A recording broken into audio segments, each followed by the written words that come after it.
And the reason number 5 that we are bikini competitors too. I am a former bikini competitor.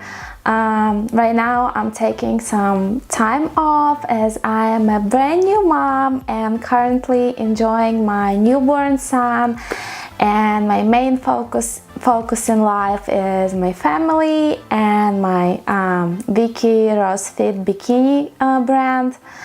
But as a former bikini competitor, I can definitely relate to you emotionally, since I'm being in the same shoes, and I actually know the process of how stressful it is to find a high quality bikini for a reasonable price.